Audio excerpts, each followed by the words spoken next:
हाँ जी बेटा, अज आप चैप्टर 12 विरासत ए खालसा पढ़ांगे। ठीक है, अपना एसे 1 का जो सिलेबस कंप्लीट हो चुके, हुण अपना एसे 2 का सिलेबस स्टार्ट कर लगे आप। ठीक है, सब तो पहला बेटा अपने तुहानूं सारिਆਂ ਨੂੰ पता ही है आप चैप्टर किवें शुरू करते हुंदे आ।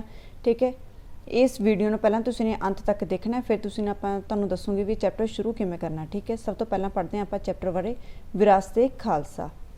खालसे की जन्म भूमि श्री आनंदपुर साहिब विखे अनेकां पवित्र दर्शनी थावां हन, जिन्हां चों तख्त श्री केसगढ़ साहिब, किला आनंदगढ़ साहिब, गुरुद्वारा भोरा साहिब, गुरुद्वारा थड़ा साहिब, गुरुद्वारा सीसगंज साहिब, गुरुद्वारा बुंगा साहिब, गुरुद्वारा मंजी साहिब आदि प्रमुख हैं।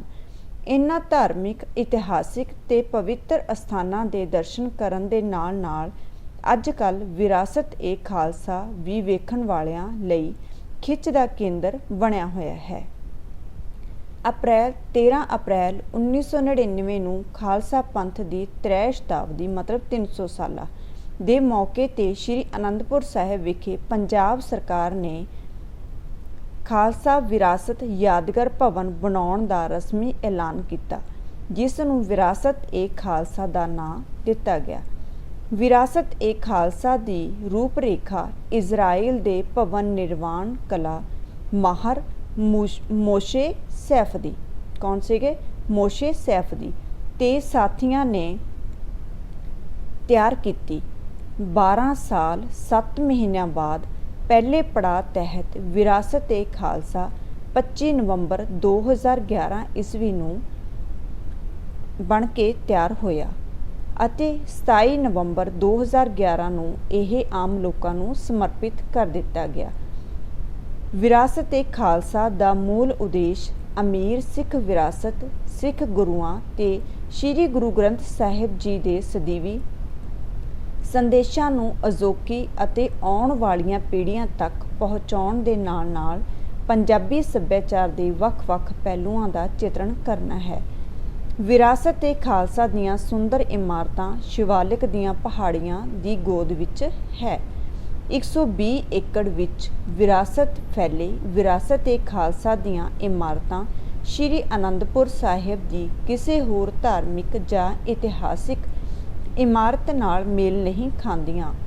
इसदा मटमैला रंग प्राचीन होने का भुलेखा पाउंदा है। मटमैला रंग है, देखो बेटा पिक्चर दे विच इस तरह का रंग है, ये बनया है विरासत ए खालसा। ठीक है, इस दे निर्माण कारज विच रेतीला पत्थर वरत्या गया है। जदों इस नूं बनाया गया सी, निर्माण किया सी, रेतीला पत्थर वरत्या गया सीगा।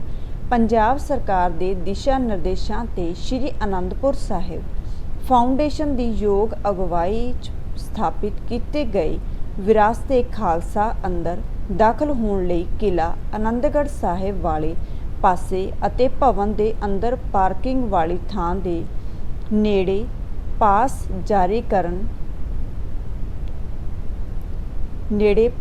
करन लई काउंटर खोले गए हैं। ठीक है, पार्किंग दे लई सवेरे 8 बजे तो लैके शामी 8 बजे तक वेखण वालियां लई दोहां पासियां तो बेरोक मतलब बिना रुके पास जारी किए जाते हैं। एक पासे इक्को समय 10 दर्शक केवल 2 घंटिਆਂ ਲਈ अंदर जा सकते हैं। इक्को समय ਦੇ ਵਿੱਚ 10 दर्शक ने ਜਿਹੜੇ 2 ਘੰਟਿਆਂ ਦੇ ਲਈ अंदर जा सकते हैं। रोज़ाना लगभग 7000 ਤੋਂ 8000 ਦੀ ਗਿਣਤੀ ਵਿੱਚ ਦਰਸ਼ਕ ਇੱਥੇ ਪਹੁੰਚਦੇ ਹਨ। ਸ਼੍ਰੀ ਅਨੰਦਪੁਰ ਸਾਹਿਬ ਦੇ ਗੁਰੂ ਧਾਮਾਂ ਅਤੇ ਹਿਮਾਚਲ ਪ੍ਰਦੇਸ਼ ਦੇ ਤੋਂ 8000 ਦੀ ਗਿਣਤੀ ਵਿੱਚ ਦਰਸ਼ਕ ਇੱਥੇ ਪਹੁੰਚਦੇ ਹਨ। ਸ਼੍ਰੀ ਅਨੰਦਪੁਰ ਸਾਹਿਬ ਦੇ ਗੁਰਧਾਮਾਂ ਅਤੇ ਹਿਮਾਚਲ ਪ੍ਰਦੇਸ਼ ਦੇ ਧਾਰਮਿਕ ਸਥਾਨਾਂ ਦੀ ਯਾਤਰਾ ਕਰਨ ਵਾਲੇ ਸ਼ਰਧਾਲੂ ਵੀ ਇੱਥੇ ਆਉਂਦੇ ਜਾਂਦੇ ਵਿਰਾਸਤ ਏ ਖਾਲਸਾ ਵੇਖਣ ਲਈ ਪਹੁੰਚਦੇ ਹਨ।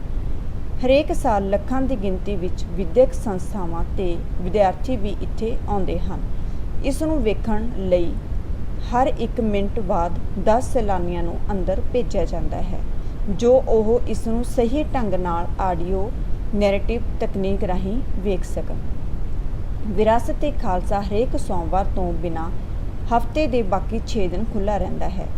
ਇਸ ਤੋਂ ਬਿਨਾਂ ਰਾਸ਼ਟਰੀ ਅਜਾਇਬ ਘਰ ਦੀ ਤਰਜ਼ ਤੇ ਇੱਥੇ ਗਣਤੰਤਰਤਾ ਦਿਵਸ, ਸੁਤੰਤਰਤਾ ਦਿਵਸ, ਗਾਂਧੀ ਜਯੰਤੀ, ਦੁਸ਼ਹਿਰੇ ਤੇ ਦੀਵਾਲੀ ਦੇ ਮੌਕੇ ਛੁੱਟੀ ਰਹਿੰਦੀ ਹੈ। ਕਿਲ੍ਹਾ ਆਨੰਦਗੜ੍ਹ ਸਾਹਿਬ ਵਾਲੇ ਪਾਸਿਓਂ ਪ੍ਰਵੇਸ਼ ਕਰਨ 'ਤੇ ਸ਼ਿਵਾਲਿਕ ਦੀਆਂ ਪਹਾੜੀਆਂ ਅਤੇ ਦੁਆਲੇ ਦਾ ਹਰਿਆਵਲ ਭਰਿਆ ਵਾਤਾਵਰਨ ਅਤੇ ਵਿਰਾਸਤ-ਏ-ਖਾਲਸਾ ਦੀਆਂ ਸਾਰੀਆਂ ਇਮਾਰਤਾਂ ਵਿਖਾਈ ਦਿੰਦੀਆਂ ਹਨ। ਪੂਰਬ ਵਾਲਿਓਂ ਪਾਸੋਂ ਦਖਲ ਹੋਣ 'ਤੇ ਖੁੱਲ੍ਹੀ-ਡੁੱਲੀ ਪਾਰਕਿੰਗ ਅਤੇ ਵਿਰਾਸਤ-ਏ-ਖਾਲਸਾ ਦੀਆਂ ਉੱਚੀਆਂ ਲੰਮੀਆਂ ਇਮਾਰਤਾਂ ਵੇਖੀਆਂ ਜਾ ਸਕਦੀਆਂ ਹਨ। ਦੋਹੀਂ ਪਾਸੇ ਦਾਖਲੇ ਸਮੇਂ ਸੁਰੱਖਿਆ ਕਰਮਚਾਰੀ ਦਰਸ਼ਕਾਂ ਦੇ ਸਮਾਨ ਦੇ ਅਸਲੇ ਅਤੇ ਵਿਸਫੋਟ ਸਮੱਗਰੀ ਦੇ ਸ਼ੱਕ 'ਚ ਪੜਤਾਲ ਕਰਕੇ ਅੱਗੇ ਤੋਰਦੇ ਹਨ। ਸਾਰੀ ਚੈਕਿੰਗ ਕਰਕੇ ਫਿਰ ਉਸ ਤੋਂ ਬਾਅਦ ਉਹਨਾਂ ਨੂੰ ਅੰਦਰ ਜਾਣ ਦੀ ਇਜਾਜ਼ਤ ਦਿੰਦੇ ਨੇ। ਵਿਰਾਸਤ-ਏ-ਖਾਲਸਾ ਦੇ ਭਵਨ ਸਮੂਹ ਨੂੰ 3 ਵਰਗਾਂ ਵਿੱਚ ਵੰਡਿਆ ਗਿਆ ਹੈ। ਪੱਛਮੀ ਦਿਸ਼ਾ ਵਿੱਚ ਪਹਿਲੇ ਭਾਗ ਤਹਿਤ ਪੁਸਤਕਾਲਾ, 400 ਸੀਟਾਂ ਦੀ ਸਮਰੱਥਾ ਵਾਲਾ ਸਰੋਤਾ ਭਵਨ ਅਤੇ 1200 ਵਰਗ ਮੀਟਰ ਦਾ ਪ੍ਰਦਰਸ਼ਨੀ ਹਾਲ ਸ਼ਾਮਲ ਹਨ। ਦੂਜੇ ਭਾਗ ਤਹਿਤ 7 ਏਕੜ ਵਿੱਚ ਪਾਣੀ ਫੈਲਿਆ ਹੋਇਆ ਹੈ। 7 ਕਿੱਲਿਆਂ ਦੇ ਵਿੱਚ ਜਿਹੜਾ ਪਾਣੀ ਫੈਲਿਆ ਹੈ। ਇਸ ਅੰਦਰ ਮੌਜੂਦਾ ਕੈਫੇਟਰੀਆਂ 'ਚੋਂ ਵੇਖਣ ਵਾਲੇ ਆਪਣੀ ਇੱਛਾ ਅਨੁਸਾਰ ਪੈਸੇ ਖਰਚ ਕੇ ਖਾਣ ਪੀਣ ਯੋਗ ਵਸਤਾਂ ਖਰੀਦਦੇ ਹਨ। ਭਵਨ ਦੇ ਤੀਸਰੇ ਹਿੱਸੇ ਵਿੱਚ ਕਿਸ਼ਤੀ ਇਮਾਰਤ, ਢੋਲ ਇਮਾਰਤ, 5 ਫੁੱਲ ਪੱਤੀ ਇਮਾਰਤ ਅਤੇ ਦੂਜ ਦੇ ਚੰਦ ਜਾਂ ਕਲਗੀਨੁਮਾ ਇਮਾਰਤ ਦੀ ਹਰ ਇੱਕ ਗੈਲਰੀ ਵੇਖਣ ਯੋਗ ਹੈ।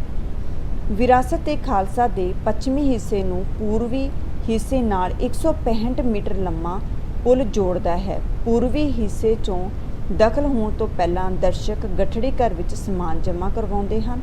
ਇੱਥੇ ਦਰਸ਼ਕਾਂ ਲਈ ਵਾਸ਼ਰੂਮ, ਅਗਵਾਈ ਕੇਂਦਰ ਤੇ ਸਵਾਗਤੀ ਕੇਂਦਰ ਵੀ ਸਥਾਪਿਤ ਕੀਤੇ ਗਏ ਹਨ।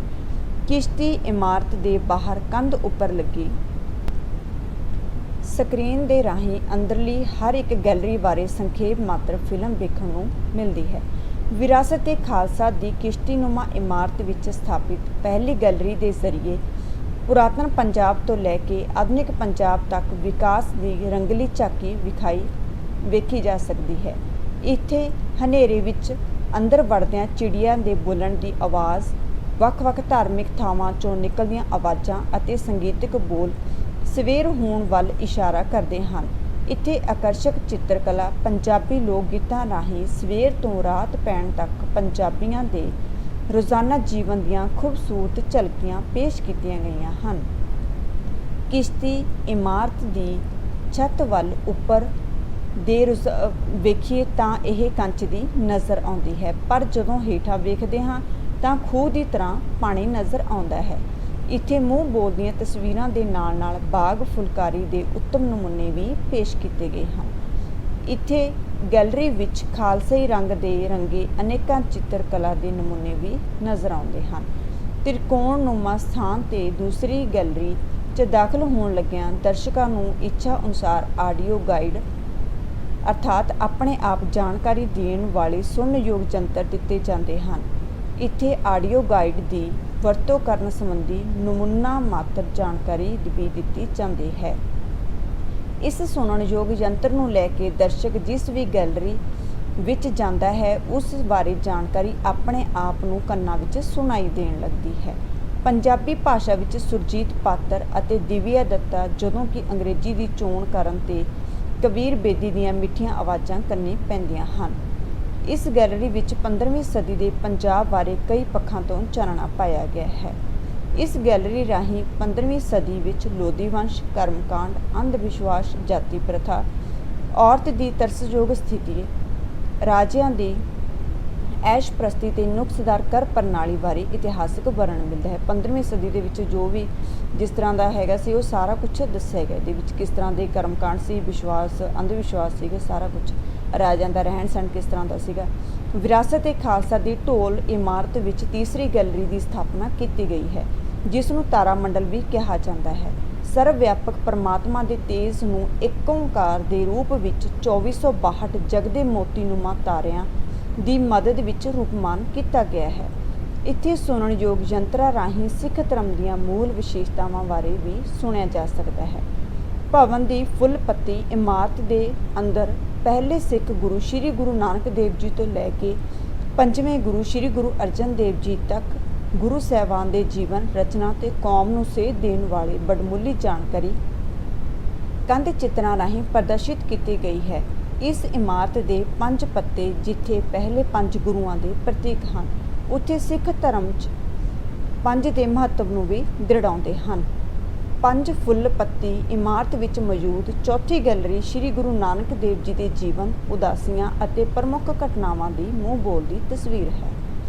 ਪੰਜਵੀਂ ਗੈਲਰੀ 'ਚੋਂ ਸ੍ਰੀ ਗੁਰੂ ਨਾਨਕ ਦੇਵ ਜੀ ਦੇ ਕਰਤਾਰਪੁਰ ਸਾਹਿਬ ਵਿਖੇ ਖੇਤੀ ਕਰਨ, ਬਾਣੀ ਰਚਨ ਕਰਨ, ਅਚਲ ਬਟਾਲੇ ਤੇ ਪਾਕਪਟਨ ਦੀ ਯਾਤਰਾ ਦੇ ਚਿੱਤਰਾਂ ਦੇ ਜ਼ਿਕਰ ਤੋਂ ਬਿਨਾਂ ਭਾਈ ਲਹਿਣਾ ਜੀ ਨੂੰ ਗੁਰਗੱਦੀ ਸੌਂਪਣ ਬਾਰੇ ਜਾਣਕਾਰੀ ਵੀ ਪ੍ਰਾਪਤ ਹੁੰਦੀ ਹੈ। ਛੇਵੀਂ ਗੈਲਰੀ ਵਿੱਚ ਦਾਖਲ ਹੋ ਕੇ ਸ੍ਰੀ ਗੁਰੂ ਅੰਗਦ ਦੇਵ ਜੀ ਦੁਆਰਾ ਗੁਰਮੁਖੀ ਲਿਪੀ ਦੇ ਸੁਧਾਰ ਤੇ ਪ੍ਰਚਾਰ, ਬਾਣੀ ਰਚਨਾ ਅਤੇ ਸਿੱਖੀ ਪ੍ਰਚਾਰ ਬਾਰੇ ਚਿੱਤਰਾਂ ਦੇ ਹਵਾਲੇ ਨਾਲ ਗਿਆਨ ਵਿੱਚ ਵਾਧਾ ਹੁੰਦਾ ਹੈ।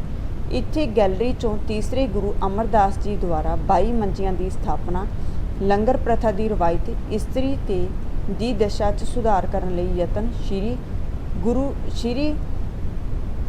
ਸ਼੍ਰੀ ਗੋਇੰਦਵਾਲ ਸਾਹਿਬ ਜੀ ਵਿਖੇ ਬੌਲੀ ਦਾ ਨਿਰਮਾਣ, ਅੰਧ ਵਿਸ਼ਵਾਸ ਤੇ ਜਾਤ ਪਾਤ ਦੇ ਵਿਰੋਧ ਬਾਰੇ ਕੀਮਤੀ ਗਿਆਨ ਇਕੱਠਾ ਕੀਤਾ ਜਾਂਦਾ ਹੈ। ਪੰਜ ਪੱਤੀ ਇਮਾਰਤ ਦੀ 7ਵੀਂ ਗੈਲਰੀ ਚੌਥੇ ਗੁਰੂ ਸ੍ਰੀ ਗੁਰੂ ਰਾਮਦਾਸ ਜੀ ਦੇ ਨਾਲ ਸੰਬੰਧਿਤ ਹੈ, ਜਿਸ ਵਿੱਚ ਅੰਮ੍ਰਿਤ ਸਰੋਵਰ ਦਾ ਨਿਰਮਾਣ, ਕੀਰਤਨ ਪਰੰਪਰਾ ਤੇ ਬਾਣੀ ਰਚਨਾ ਆਦਿ ਬਾਰੇ ਦਰਸ਼ਕ ਜਾਣਕਾਰੀ ਪ੍ਰਾਪਤ ਕਰਦੇ ਹਨ।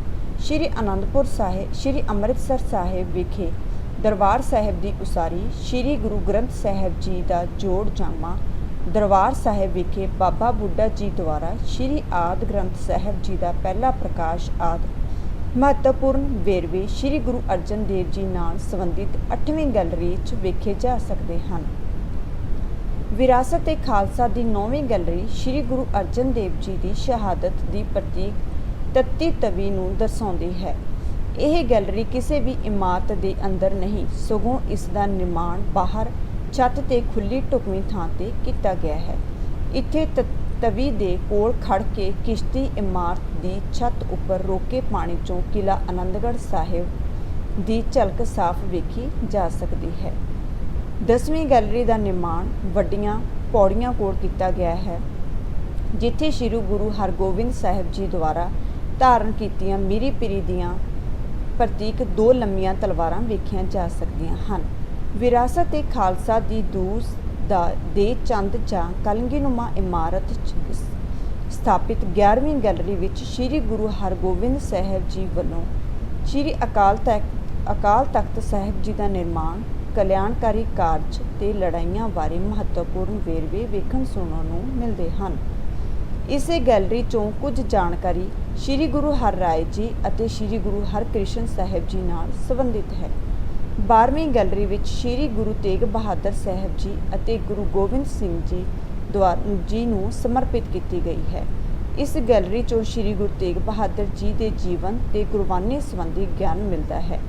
ਇੱਥੇ ਹੀ ਸ੍ਰੀ ਗੁਰੂ ਗੋਬਿੰਦ ਸਿੰਘ ਜੀ ਦੇ ਗੁਰਗੱਦੀ ਤੇ ਬਿਰਾਜਮਾਨ ਹੋਣ, ਜ਼ੁਲਮ ਖਿਲਾਫ ਲੜਾਈਆਂ ਕਰਨ ਤੇ ਨਿੱਘਰ ਦਿੱਖ ਦੇ ਵੱਖ-ਵੱਖ ਪੱਖਾਂ ਤੇ ਚਾਨਣਾ ਪਾਇਆ ਗਿਆ ਹੈ। ਸ੍ਰੀ ਗੁਰੂ ਗੋਬਿੰਦ ਸਿੰਘ ਜੀ ਦੁਆਰਾ ਸ੍ਰੀ ਅਨੰਦਪੁਰ ਸਾਹਿਬ ਵਿਖੇ 13 ਅਪ੍ਰੈਲ 1699 ਈਸਵੀ ਨੂੰ ਖਾਲਸਾ ਪੰਥ ਦੀ ਸਥਾਪਨਾ ਕਰਨ ਸੰਬੰਧੀ ਝਾਕੀ ਤੁਸੀਂ 13ਵੀਂ ਗੈਲਰੀ 'ਚੋਂ ਵੇਖ ਸਕਦੇ ਹੋ। 14ਵੀਂ ਗੈਲਰੀ ਦਰਸ਼ਕਾਂ ਨੂੰ ਸ੍ਰੀ ਗੁਰੂ ਗ੍ਰੰਥ ਸਾਹਿਬ ਜੀ ਦੇ ਸਦੀਵੀ ਸੰਦੇਸ਼ ਤੋਂ ਜਾਣੂ ਕਰਵਾਉਂਦੀ ਹੈ। ਇੱਥੇ ਸ੍ਰੀ ਗੁਰੂ ਗੋਬਿੰਦ ਸਿੰਘ ਜੀ ਦੇ ਜੀਵਨ, ਸੰਘਰਸ਼ ਅਤੇ ਵੱਖ-ਵੱਖ ਜੰਗਾਂ, ਸਰਬੰਸ ਦੀ ਕੁਰਬਾਨੀ ਤੇ ਕੌਮ ਨੂੰ ਸ੍ਰੀ ਗੁਰੂ ਗ੍ਰੰਥ ਸਾਹਿਬ ਜੀ ਦੇ ਲੜ ਲਾਉਣ ਬਾਰੇ ਵੇਰਵੇ ਵੱਖ-ਵੱਖ ਢੰਗਾਂ ਰਾਹੀਂ ਉਪਲਬਧ ਕਰਵਾਏ ਜਾਂਦੇ ਹਨ। ਸੁਣਨ ਵਾਲੇ ਯੰਤਰ ਜਮ੍ਹਾਂ ਕਰਵਾ ਕੇ ਦਰਸ਼ਕ ਆਖਰੀ ਗੈਲਰੀ 'ਚੋਂ ਬਾਹਰ ਜਾਂਦੇ ਹਨ। ਸਰਕਾਰ ਦੁਆਰਾ ਵਿਰਾਸਤ ਏ ਖਾਲਸਾ ਦੇ ਰੱਖ ਰਖਾਅ ਤੇ 13ਵੀਂ ਤੇ ਵਿਕਾਸ ਲਈ ਵਿੱਤੀ ਸਹਾਇਤਾ ਦਿੱਤੀ ਜਾ ਰਹੀ ਹੈ। ਵਿਰਾਸਤ ਏ ਖਾਲਸਾ ਦੇ ਅੰਦਰ ਵੀ ਇੱਕ ਦਾਨ ਕੇਂਦਰ ਖੋਲ੍ਹਿਆ ਗਿਆ ਹੈ, ਜਿੱਥੇ ਦਰਸ਼ਕ ਸਵੈ ਇੱਛਾ, ਆਪਣੀ ਇੱਛਾ ਤੇ ਸਮਰੱਥਾ ਦੇ ਅਨੁਸਾਰ ਦਾਨ ਕਰਦੇ ਹਨ। ਧਰਮ, ਇਤਿਹਾਸ ਤੇ ਸੱਭਿਆਚਾਰ ਦੇ ਇਸ ਅਜੂਬੇ ਲਈ ਦੂਰ ਬੈਠੇ ਦਾਨੀ ਸੱਜਣ ਇੰਟਰਨੈਟ ਰਾਹੀਂ ਵੀ ਦਾਨ ਦੇ ਪੱਤਰ ਬਣ ਸਕਦੇ ਹਨ। ਦਾਨ ਇਕੱਤਰੀਕਰਨ ਕੇਂਦਰ ਤੋਂ ਦਰਸ਼ਕ ਵਿਰਾਸਤ ਏ ਖਾਲਸਾ ਸੰਬੰਧੀ ਮੁਫਤ 'ਚ ਸਾਹਿਤ ਵੀ ਪ੍ਰਾਪਤ ਕਰ ਸਕਦੇ ਹਨ। ਵਿਰਾਸਤ ਏ ਖਾਲਸਾ ਦੇ ਅੰਦਰ ਸਫਾਈ ਤੇ ਅਨੁਸ਼ਾਸਨ ਦੀ ਝਲਕ ਪ੍ਰਤੱਖ ਨਜ਼ਰ ਆਉਂਦੀ ਹੈ। ਸੁਰੱਖਿਆ ਕਰਮਚਾਰੀਆਂ ਤੇ ਨੀਲੇ ਪੀਲੇ ਰੰਗਾਂ ਦੇ ਬਾਣਿਆਂ 'ਚ ਅਗਵਾਈਕਾਰਾਂ ਵੱਲੋਂ ਦਰਸ਼ਕਾਂ ਨੂੰ ਲੋੜੀਂਦੀ ਜਾਣਕਾਰੀ, ਸਹਾਇਤਾ ਤੇ ਅਗਵਾਈ ਦਿੱਤੀ ਜਾਂਦੀ ਹੈ। ਸਰੀਰਕ ਤੌਰ ਤੇ ਅਪਾਹਜ ਦਰਸ਼ਕਾਂ ਲਈ ਸੀਮਤ ਤੁਰਨ ਵਾਲੀਆਂ ਕੁਰਸੀਆਂ ਵੀ ਉਪਲਬਧ ਹਨ। ਬਿਮਾਰ ਤੇ ਬਜ਼ੁਰਗ ਵਿਅਕਤੀ ਲਿਫਟ ਦਾ ਸਹਾਰਾ ਵੀ ਲੈ ਸਕਦੇ ਹਨ। ਭਵਨ ਦੇ ਅੰਦਰ ਤਾਪਮਾਨ ਨੂੰ ਗਰਮੀ ਸਰਦੀ 'ਚ ਸਰੀਰ ਦੇ ਅਨੁਕੂਲ ਰੱਖਿਆ ਜਾਂਦਾ ਹੈ। ਵਿਰਾਸਤ-ਏ ਖਾਲਸਾ ਵਿੱਚ ਸੁਰੱਖਿਆ ਦੇ ਪੁਖਤਾ ਇੰਤਜ਼ਾਮ ਹਨ, ਜਿਸ ਦੇ ਮੱਦੇਨਜ਼ਰ ਦਰਸ਼ਕਾਂ ਲਈ ਕੁਝ ਮਨਾਹੀਆਂ ਦੇ ਹੁਕਮ ਜਾਰੀ ਕੀਤੇ ਹੋਏ ਹਨ। ਕਿਸੇ ਵੀ ਗੈਲਰੀ ਦੇ ਅੰਦਰ ਤਸਵੀਰਾਂ ਖਿੱਚਣ ਤੇ ਮੂਵੀ ਬਣਾਉਣ ਦੀ ਸਖਤ ਮਨਾਹੀ ਹੈ। ਇਸ ਪ੍ਰਕਾਰ ਦੀ ਦਰਸ਼ਕਾਂ ਨੂੰ ਕਿਸੇ ਵੀ ਗੈਲਰੀ ਅੰਦਰ ਕੈਮਰੇ, ਮੋਬਾਈਲ ਫੋਨ, ਹਥਿਆਰ, ਖਾਦ ਸਮੱਗਰੀ, ਥੈਲੇ, ਪਾਲਤੂ ਜਾਨਵਰ, ਸੰਗੀਤਕ ਯੰਤਰ, ਛਤਰੀ ਤੇ ਨਸ਼ਾ ਆਦਿ ਲੈ ਕੇ ਜਾਣ ਦੀ ਆਗਿਆ ਨਹੀਂ ਦਿੱਤੀ ਜਾਂਦੀ। ਇਸ ਤੋਂ ਬਿਨਾਂ ਭਵਨ ਦੀਆਂ ਕੋਮਲ ਕਲਾਵਾਂ ਨੂੰ ਹੱਥ ਨਾਲ ਛੂਹ ਕੇ ਵੇਖਣ ਦੀ ਵੀ ਮਨਾਹੀ ਹੈ। ਵਿਰਾਸਤ-ਏ ਖਾਲਸਾ ਦੀਆਂ ਹੁਣ ਤੱਕ ਤਿਆਰ ਵੱਖ-ਵੱਖ ਗੈਲਰੀਆਂ ਰਾਹੀਂ ਸ੍ਰੀ ਗੁਰੂ ਨਾਨਕ ਦੇਵ ਜੀ ਤੋਂ ਲੈ ਕੇ ਸ੍ਰੀ ਗੁਰੂ ਗੋਬਿੰਦ ਸਿੰਘ ਜੀ ਤੱਕ ਦੇ ਧਰਮ, ਇਤਿਹਾਸ ਅਤੇ ਸਮਾਜ ਦੀ ਪੇਸ਼ਕਾਰੀ ਕਰਨ ਦੇ ਨਾਲ-ਨਾਲ ਹੁਣ ਤੱਕ ਦੇ ਪੰਜਾਬੀ ਸੱਭਿਆਚਾਰ ਦੇ ਜਿਉਂਦੇ ਹੋਣ ਦਾ ਨਜ਼ਾਰਾ ਪੇਸ਼ ਕੀਤਾ ਗਿਆ ਹੈ। ਇਸ ਦੇ ਦੂਜੇ ਪੜਾਅ ਤਹਿਤ ਸ੍ਰੀ ਗੁਰੂ ਗੋਬਿੰਦ ਸਿੰਘ ਜੀ ਤੋਂ ਬਾਅਦ ਬਾਬਾ ਬੰਦਾ ਸਿੰਘ ਬਹਾਦਰ, ਸਿੱਖ ਮਿਸਲਾਂ, ਰਿਆਸਤੀ ਰਾਜ, ਸੁਤੰਤਰਤਾ ਸੰਗਰਾਮ ਲਈ ਅੰਦੋਲਨ ਅਤੇ ਸੱਭਿਆਚਾਰਕ ਤਬਦੀਲੀਆਂ ਨੂੰ ਹੋਰ ਵੀ ਨਵੀਆਂ ਗੈਲਰੀਆਂ ਰਾਹੀਂ ਦਰਸਾਏ ਜਾਣ ਦੀ ਤਜਵੀਜ਼ ਹੈ। ਇਹ ਸੀ ਬੇਟਾ ਆਪਣੇ ਵਿਰਾਸਤ-ਏ ਖਾਲਸਾ ਬਾਰੇ ਪੜ੍ਹਿਆ। ਠੀਕ ਹੈ, ਆਪਣੀ ਵਿਰਾਸਤ ਕਿਸ ਤਰ੍ਹਾਂ ਗੁਰੂਆਂ ਦਾ ਜ਼ਿਕਰ ਕੀਤਾ ਗਿਆ ਹੈ, ਸਾਰਾ ਕੁਝ ਇਸ ਵਿਰਾਸਤ-ਏ ਖਾਲਸਾ ਚੈਪਟਰ ਦੇ ਵਿੱਚ ਆਪਾਂ ਨੇ ਪੜ੍ਹਿਆ। ਠੀਕ ਹੈ, ਹੁਣ ਆਪਾਂ ਔਖੇ ਸ਼ਬਦਾਂ ਦੇ ਅਰਥ ਕਰਦੇ ਹਾਂ। ਪਵਿੱਤਰ, ਪਾਕ, ਖਿੱਚ ਦਾ ਕੇਂਦਰ, ਲੁਭਾਉਣਾ, ਵਿਰਾਸਤ, ਵਿਰਸਾ, ਉਦੇਸ਼, ਮਕਸਦ, ਭੁਲੇਖਾ, ਭਰਮ, ਨਿਰਵਿਘਨ, ਬੇਰੋਕ, ਅਗਵਾਈਕਾਰ, ਮਾਰਗਦਰਸ਼ਕ, ਸਰਵੰਸ, ਪਰਿਵਾਰ, ਕਾਰਜ, ਕੰਮ, ਆਕਰਸ਼ਕ, ਖਿੱਚ ਪਾਉਣ ਵਾਲਾ, ਸੁਤੰਤਰਤ, ਆਜ਼ਾਦ, ਅਪਾਹਜ, ਅੰਗਹੀਣ। ਹਾਂਜੀ ਬੇਟਾ, ਤੁਹਾਨੂੰ ਸਾਰਿਆਂ ਨੂੰ ਪਤਾ ਹੀ ਹੈ। ਠੀਕ ਹੈ, ਸਭ ਤੋਂ ਪਹਿਲਾਂ ਆਪਾਂ ਚੈਪਟਰ ਸ਼ੁਰੂ ਕਰਨ ਤੋਂ ਪਹਿਲਾਂ ਡੇਟ ਪਾਣੀ ਹੈ, ਫਿਰ ਚੈਪਟਰ 12 ਆਪਣਾ, ਫਿਰ ਡੇ। ਠੀਕ ਹੈ, ਫਿਰ ਉਸ ਤੋਂ ਬਾਅਦ ਤੁਸੀਂ ਨੇ ਕੀ ਲਿਖਣਾ ਹੈ, ਵਿਰਾਸਤ-ਏ ਖਾਲਸਾ ਚੈਪਟਰ ਦਾ ਨਾਮ ਲਿਖਣਾ ਹੈ। ਠੀਕ ਹੈ, ਫਿਰ ਉਸ ਤੋਂ ਬਾਅਦ ਬੋਲ ਲਿਖਤ, ਜਿਵੇਂ ਆਪਾਂ ਪਹਿਲਾਂ ਕਰਦੇ ਹੁੰਦੇ ਹਾਂ। ਠੀਕ ਹੈ, ਹੁਣ ਮੈਂ ਤੁਹਾਨੂੰ ਬੋਲੂੰਗੀ ਕੁਝ ਔਖੇ ਸ਼ਬਦ, ਤੁਸੀਂ ਨੇ ਆਪਣੀ ਇਮਾਨਦਾਰੀ ਨਾਲ ਰਾਈਟ ਕਰਨੇ ਨੇ, ਫਿਰ ਉਸ ਤੋਂ ਬਾਅਦ ਆਪਣੀ ਬੁੱਕ ਦੇ ਨਾਲ ਉਹ ਮੈਚ ਕਰਨੇ ਨੇ। ਠੀਕ ਹੈ, ਸਭ ਤੋਂ ਪਹਿਲਾਂ ਤੁਸੀਂ ਲਿਖੋ ਇਤਿਹਾਸਿਕ। ਠੀਕ ਹੈ, ਫਸਟ ਨੰਬਰ 'ਤੇ ਇਤਿਹਾਸਿਕ, ਸੈਕਿੰਡ ਨੰਬਰ 'ਤੇ ਲਿਖਣਾ ਤੁਸੀਂ ਨੇ ਸੱਭਿਆਚਾਰ, ਸੈਕਿੰਡ ਨੰਬਰ 'ਤੇ ਕੀ ਲਿਖਣਾ ਹੈ, ਸੱਭਿਆਚਾਰ। ਥਰਡ ਨੰਬਰ 'ਤੇ ਲਿਖਣਾ ਹੈ ਫਾਊਂਡੇਸ਼ਨ, ਕੀ ਲਿਖਣਾ ਹੈ, ਫਾਊਂਡੇਸ਼ਨ। ਫੋਰਥ ਨੰਬਰ 'ਤੇ ਲਿਖਣਾ ਹੈ ਅਜਾਇਬ, ਕੀ ਲਿਖਣਾ ਹੈ, ਅਜਾਇਬ। ਫਿਫਥ ਨੰਬਰ 'ਤੇ ਲਿਖਣਾ ਹੈ ਵਿਸਫੋਟਕ, ਫਿਫਥ ਨੰਬਰ 'ਤੇ ਕੀ ਲਿਖਣਾ ਹੈ, ਵਿਸਫੋਟਕ। ਸਿਕਸਥ ਨੰਬਰ 'ਤੇ ਲਿਖਣਾ ਤੁਸੀਂ ਨੇ ਕਲਗੀ ਨੁਮਾ, ਸਿਕਸਥ ਨੰਬਰ 'ਤੇ ਕੀ ਲਿਖਣਾ ਤੁਸੀਂ ਨੇ ਕਲਗੀ ਨੁਮਾ। ਠੀਕ ਹੈ, ਸੈਵਨਥ ਨੰਬਰ 'ਤੇ ਤੁਸੀਂ ਨੇ ਲਿਖਣਾ ਹੈ ਪ੍ਰਦਰਸ਼ਿਤ, ਸੈਵਨਥ ਨੰਬਰ 'ਤੇ ਕੀ ਲਿਖਣਾ ਹੈ, ਪ੍ਰਦਰਸ਼ਿਤ। ਏਟਥ ਨੰਬਰ 'ਤੇ ਤੁਸੀਂ ਨੇ ਲਿਖਣਾ ਹੈ ਮਹੱਤਵਪੂਰਨ, ਏਟਥ ਨੰਬਰ 'ਤੇ ਕੀ ਲਿਖਣਾ ਹੈ, ਮਹੱਤਵਪੂਰਨ। ਨਾਈਨਥ ਨੰਬਰ 'ਤੇ ਤੁਸੀਂ ਨੇ ਲਿਖਣਾ ਹੈ ਕਲਿਆਣਕਾਰੀ, ਕੀ ਲਿਖਣਾ ਹੈ, ਕਲਿਆਣਕਾਰੀ। 10th ਨੰਬਰ 'ਤੇ ਤੁਸੀਂ ਨੇ ਲਿਖਣਾ ਹੈ ਕਲਾਕਾਰੀ, 10th ਨੰਬਰ 'ਤੇ ਕੀ ਲਿਖਣਾ ਹੈ, ਕਲਾਕਾਰੀ। ਇਹ ਤੁਸੀਂ ਨੇ ਬੇਟਾ ਆਪਣੀ ਨੋਟਬੁੱਕ 'ਤੇ ਪਹਿਲਾਂ ਬੋਲ ਲਿਖਤ, ਕੋਈ ਨਾ ਕੋਈ ਪਿਕਚਰ ਤੁਸੀਂ ਨੇ ਜ਼ਰੂਰ ਬਣਾਉਣੀ ਹੈ। ਠੀਕ ਹੈ ਬੇਟਾ, ਜਿਵੇਂ ਆਪਾਂ ਪਹਿਲਾਂ ਪਿਕਚਰ ਬਣਾਉਂਦੇ ਹਾਂ, ਠੀਕ ਹੈ, ਫਿਰ ਆਪਾਂ ਬੋਲ ਲਿਖਤ ਲਿਖਦੇ ਹਾਂ, ਫਿਰ ਅੱਗੇ ਔਖੇ ਸ਼ਬਦਾਂ ਦੇ ਅਰਥ ਲਿਖਣੇ ਨੇ। ਠੀਕ ਹੈ, ਇਹ ਤੁਸੀਂ ਨੇ ਬੇਟਾ ਸੋਹਣੀ ਰਾਈਟਿੰਗ 'ਚ ਸਾਫ਼-ਸਾਫ਼ ਲਿਖਣਾ ਹੈ, ਸਾਰਾ ਕੰਮ ਕੰਪਲੀਟ ਕਰਨਾ ਹੈ।